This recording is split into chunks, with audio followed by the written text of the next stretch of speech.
Tu pries pendant des heures, tu supplies depuis des mois, peut-être des années, pour une chose, pour beaucoup de choses, et tu as l'impression que rien ne change. Rien ne change. Au fond de toi, tu te demandes, mais qu'est-ce qui se passe? Dieu le Créateur ne m'écoute-t-il pas? Que Dieu nous le permette. Dieu le Créateur t'écoute et je t'en parlerai dans un instant, si Dieu le veut. Le Créateur t'écoute, mais pourquoi as-tu l'impression que tes demandes ne se réalisent pas, même si tu demandes des choses bonnes? Que se passe-t-il? Non, je ne demande rien de négatif, mais ça n'arrive pas. Que se passe-t-il? Je veux te dire que le problème, c'est sûrement que tu demandes depuis le mauvais endroit. Et c'est justement à ce sujet que je vais t'offrir aujourd'hui un cadeau, une clé maîtresse pour que, si Dieu le veut, les supplications, prières, oraisons que tu fais, évidemment si elles sont bonnes pour toi, pour le monde entier, pour la création du Créateur, soient entendues. Je vais d'abord te raconter une histoire spectaculaire qui, si tu la comprends en profondeur, va t'apporter une clarté incroyable. Quand tu t'apprêtes à prier, comment t'éclairer pour prononcer, si Dieu le veut, les mots justes venant de ton cœur? Écoute attentivement cette histoire suivante, cet exemple spectaculaire. Il y avait un papa, un homme, un papa heureux comme tout, des années et des années avec son livre de prière qu'il aimait tant. Et il est devenu père, puis grand-père. Impressionnant, impressionnant. Le jour de son anniversaire approchait. Et l'un de ses enfants, un des plus jeunes, a dit « Je veux faire un cadeau à papa, un cadeau spectaculaire à papa. » Qu'est-ce qui est venu à l'esprit du plus jeune fils? Il a dit « Mon père a un livre de prière qu'on appelle en hébreu Sidour, Sidour Tefila. Sidour vient du mot Seder, qui signifie ordre, l'ordre de la Tefila. Il faut savoir que la Tefila, c'est la prière du peuple d'Israël, a été établie par les anchés, je vais le dire en hébreu et l'expliquer, c'est quelque chose de très très important à savoir et à comprendre.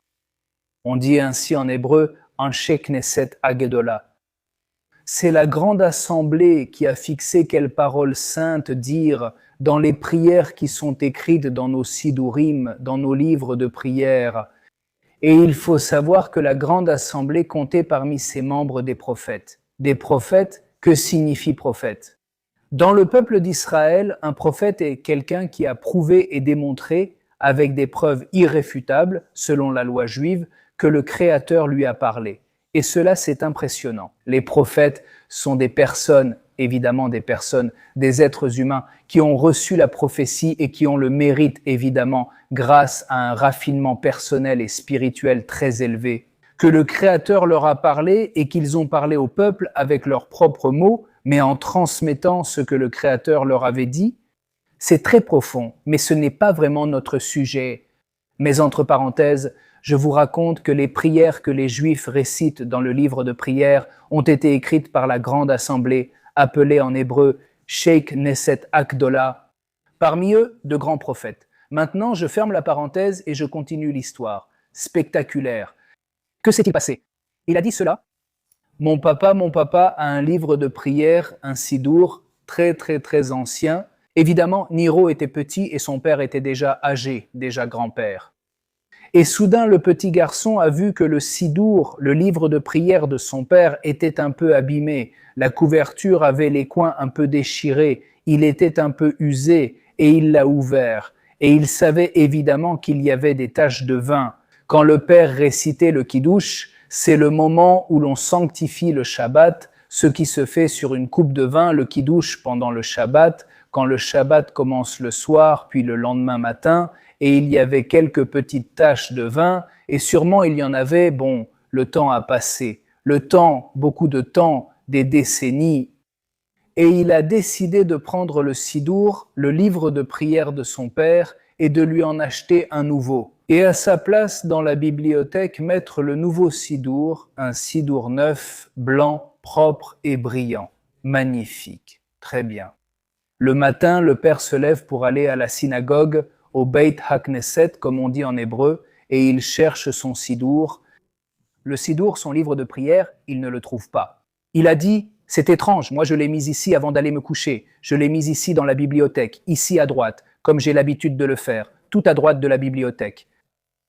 Bon, il a pris un autre livre de prière qu'il avait dans la bibliothèque, un à lui, mais qu'il n'utilisait pas habituellement. Très bien, il est allé à la synagogue, excellent. Qu'est-ce qui s'est passé? Quand il est arrivé à la synagogue et qu'il a parlé avec sa famille, comment allez-vous? Shalom, très bien, il leur a demandé. Regardez, je n'ai pas trouvé mon sidour, savez-vous où il est? Peut-être que je l'ai mis ailleurs, quelqu'un sait où il est.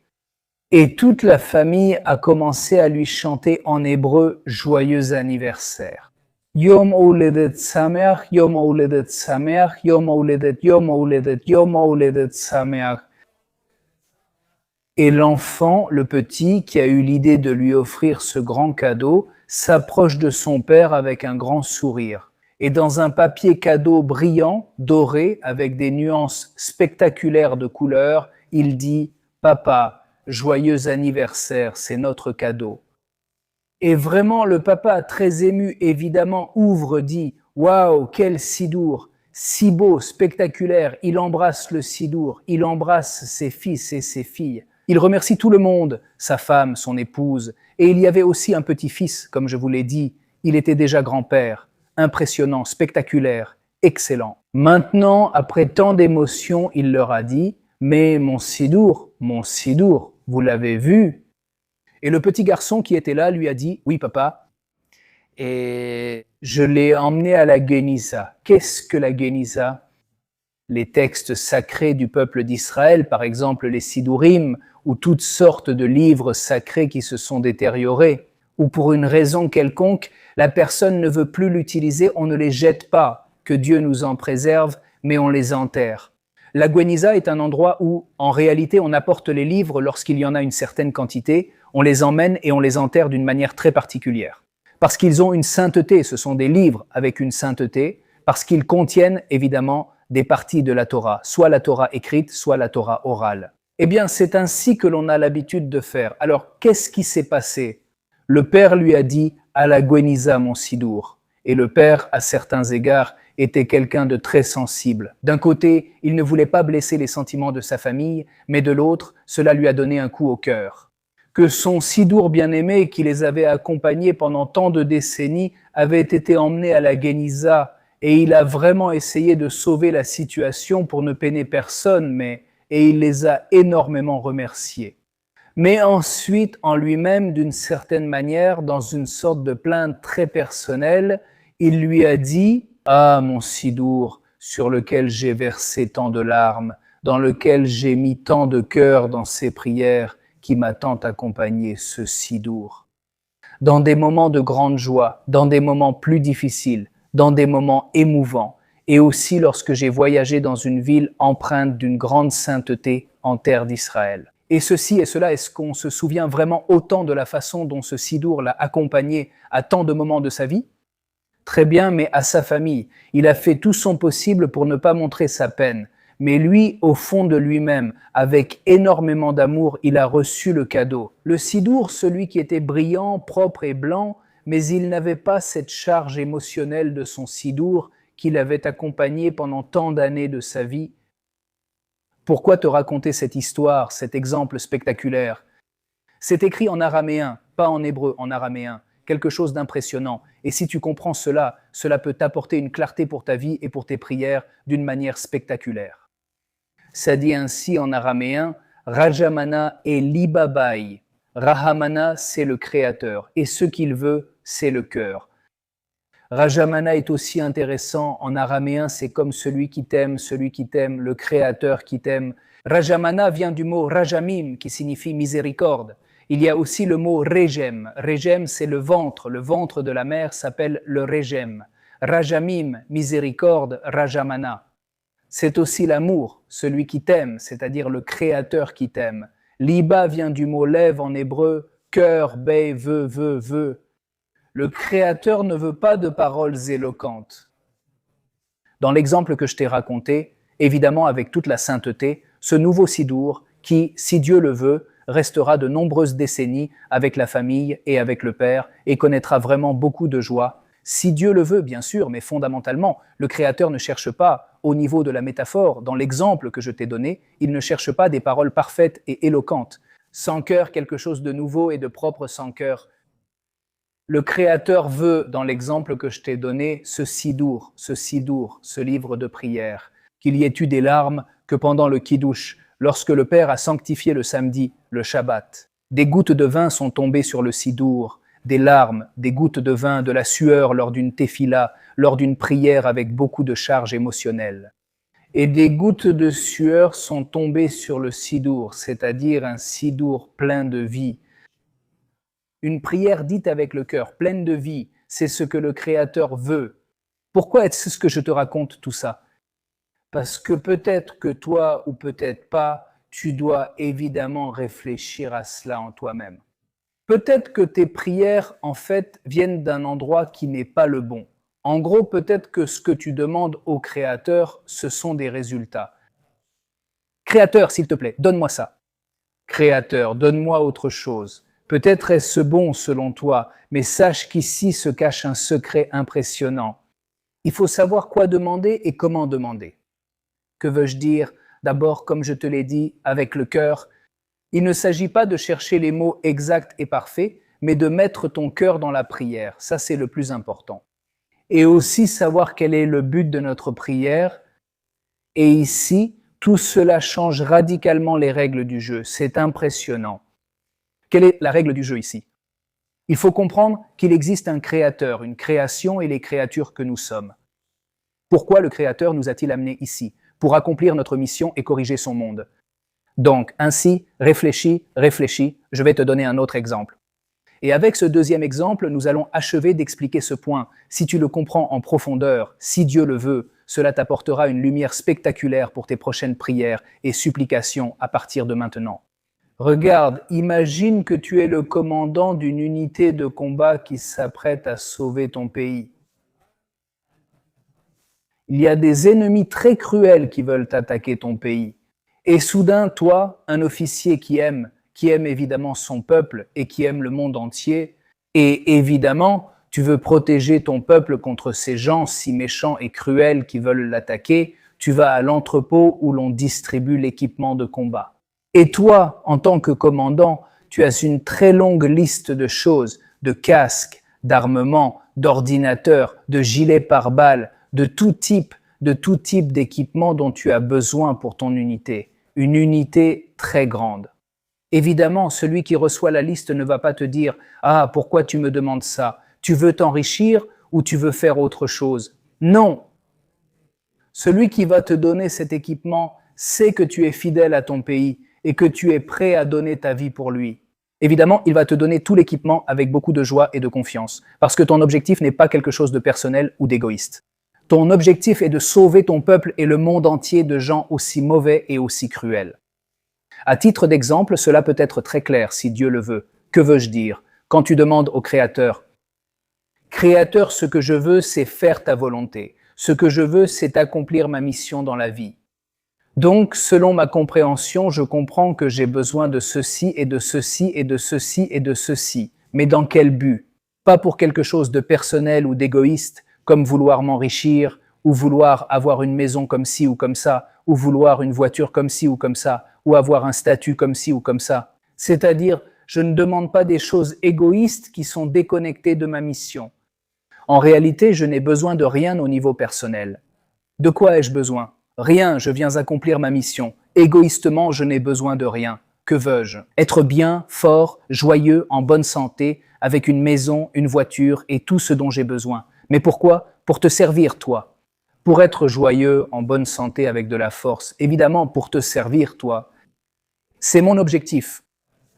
Ma mission dans le monde est d'accomplir ta volonté, Créateur. Donc, d'après ce que je comprends, c'est que j'ai besoin de ceci ou de cela. Peut-être pas. Je te demande donc de me donner ce que tu estimes nécessaire pour accomplir ma mission dans la vie. Si je me suis trompé et que ce n'est pas bon pour moi, alors je n'en veux pas. Si c'est bon pour moi, bien sûr que je le veux. Il faut savoir, une étape de plus, un peu plus en profondeur, il faut savoir que la prière, et cela grave-le dans ton esprit et dans ton cœur, la prière, la supplication, la prière ne vient pas changer le Créateur, que Dieu nous le permette. Elle ne vient pas convaincre le Créateur de quelque chose qu'il n'a pas encore compris. Comment pourrions-nous convaincre le Créateur de quelque chose que le Créateur n'a pas compris? C'est lui qui te crée. Celui qui crée le monde l'a créé autrefois et le crée sans cesse. Le créateur, Akadosh Baruch Hu, comme on dit en hébreu. Hachem qui est tout, il est au-dessus de tout. Il inclut tout, il n'y a rien en dehors du créateur. Il te crée et te recrée à chaque instant. Il t'aime et il a confiance en toi. Et il te connaît bien mieux que tu ne te connais toi-même. Et il t'aime bien plus que tout l'amour que tu peux te porter à toi-même. Il sait exactement ce qu'il te faut pour ta correction spirituelle et ta mission de vie. Bien plus que ce que tu crois et que ce que tu penses comprendre sur toi-même. Évidemment, tu dois faire confiance à ton intellect, à ton cœur, à tes émotions bien sûr, mais toujours dans un lien le plus direct possible avec le Créateur, le plus pur et le plus limpide. C'est-à-dire, ici nous arrivons à un point très névralgique du sujet. Ce que nous voulons, c'est fondamentalement ne pas convaincre le Créateur de nous donner quelque chose que nous pensons être bon pour nous. Sinon, il faut humblement reconnaître, je comprends que cela m'aide à accomplir ma mission dans la vie, pour utiliser avec les forces que tu diriges et offrir les talents que tu me donnes. Faire de ma vie le meilleur possible pour accomplir ma mission est ta volonté, bien sûr, mais il se peut que je me trompe. Par conséquent, la prière, et retiens bien cela, n'est pas faite pour convaincre le Créateur, mais pour te changer toi-même, pour te rendre plus élevé ou plus élevé, plus raffiné ou plus raffiné. La tfila, la prière, la supplication est là pour nous élever. Et que notre ratzon, qui signifie volonté en hébreu, se transforme en tsinor, qui est un canal ou un conduit. C'est-à-dire, le mot ratzon et tsinor contiennent les mêmes lettres. Ratzon signifie volonté, tsinor signifie canal. Par conséquent, essentiellement à travers notre prière. Il s'agit d'essayer de purifier notre ratzon égoïste pour que, d'une certaine manière, il se transforme en tsinor, un canal, pour recevoir réellement l'abondance du Créateur. Pourquoi faire? Pour être un canal et vraiment donner au monde entier nos talents. Et ainsi corriger le monde du Créateur et faire ton tikkun, si je peux dire, ta correction spirituelle. C'est impressionnant ce dont nous avons parlé. Je sais que c'est très profond si tu veux. Tu peux l'écouter plusieurs fois. Et si tu sens qu'à un ami, une amie, un membre de ta famille, cette vidéo peut faire du bien, tu peux la partager. C'est vraiment apporter de la lumière. Mais en gros, ce que je veux, et j'aimerais beaucoup que tu me racontes ici dans les commentaires ce que tu as ressenti, si ça t'a parlé, ce qui ne te convainc pas ou ce qui te convainc, ouvre-moi ton cœur et raconte-moi en détail ici dans les commentaires si ça t'a touché. Donc j'aimerais te dire que fondamentalement, ce que nous faisons ici est quelque chose d'impressionnant. C'est peut-être toute ta vie, tu as fait une prière de la mauvaise façon, évidemment sans mauvaise intention. Bien sûr que non, mais parce que tu n'avais pas de concept de la Torah. Ce que nos sages nous enseignent, ce que les sages juifs du peuple hébreu, du peuple d'Israël enseignent, c'est évidemment ce que le Créateur nous a révélé. Sur le mont Sinaï, il y a 3337 ans devant des millions de personnes, toutes les âmes du peuple israélien ainsi que celles des convertis de toutes les générations étaient présentes, d'une façon impressionnante selon la halakha, la loi juive. Et cet enseignement millénaire, aujourd'hui nous avons le mérite de pouvoir le partager pour la bénédiction et la lumière des nations du monde entier, si Dieu veut que nous ayons ce mérite. Alors, écoute, je vais te raconter si Dieu veut que je m'en souvienne. Je vais mettre ici dans la description de cette vidéo, juste en dessous, un lien pour un club exclusif d'hébreu biblique. En gros, c'est apprendre l'hébreu et les secrets de la langue hébraïque et des psaumes. Par exemple, pour, en gros, changer la façon de penser et la transformer en une façon de penser beaucoup plus divine, beaucoup plus profonde, beaucoup plus réelle. Donc ici, dans la description de la vidéo, tu auras, si Dieu le veut, le lien pour pouvoir demander des informations sur le club exclusif de sagesse hébraïque. Que tout se réalise, si Dieu le veut, avec de nombreuses bénédictions. Dis-moi en commentaire comment cela s'est passé pour toi et si cela t'a touché. Succès et bénédictions.